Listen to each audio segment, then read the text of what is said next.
Hey everyone, how's it going? So last night, as I was getting ready to leave, I had an emergency repair vehicle get towed in. It was a Dodge Durango, an '05? Yeah, '05 Dodge Durango. And what happened was the fuel pump crapped out on it. The reason it was emergency, it's one of my contractors who really relies on his vehicles, and he needed it for today. So, parts store had one in stock, so I stayed late last night, got it done for him. Now, I just want to basically touch base with you guys in regards to thinking ahead when you have a job. Now, the Durango was actually pretty rusty. It must have been an up north vehicle. So I got the pump out, and let me show you it. I already did the job. The truck's already gone. But here's what the old pump. Pump failed. You know, no big deal. Now, what I want to get into is this. This is the gas tank strap bolt. The captured nut rotted away. So it was spinning in the frame. So I had to cut this thing with a whiz wheel. You can see that on there.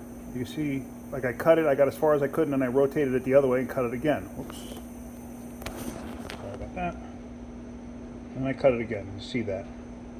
It's pretty clear. Anyway, what I'm getting at with this is you got to think ahead. Now, had I taken the fuel lines off and the filler line off, the filler neck, all that stuff off, I would have had gas vapors around. So the first thing I always do when I'm dropping a gas tank is I want to make sure that the hardware is going to come free. This way, I don't open up any fuel lines. I don't have fuel vapors that can, catch fire, explode, whatever. I just don't want to have to deal with that.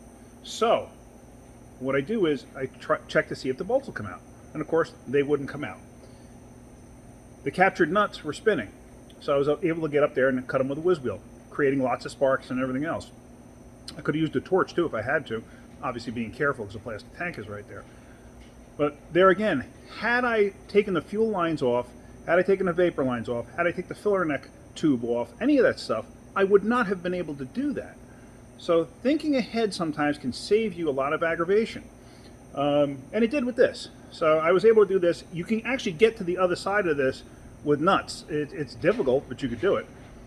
So I was able to do that. I basically put nuts and bolts there.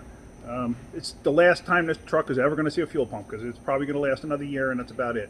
But he needed the truck on the road, for his job. So anyway, another happy customer, done, gone. He's out the door. So that's pretty much it. I just wanted to go over that with you, a little safety aspect. Just think ahead. If you get anything out of my videos, hit the like button. If you could, please subscribe. If you want to share my videos, go right ahead. If you want to join our group, Backyard Mechanics on Facebook, go right ahead. Just make sure you answer all the questions. I don't let just anybody join the group. Neither do my admins. We screen everybody. Even if you answer all the questions, I'm going to look at your profile. I want to see what kind of person you are before I let you in the group. So we have a bunch of good people in the group, and I want to keep it that way. So that's it for today. Have a great rest of your day, and keep wrenching.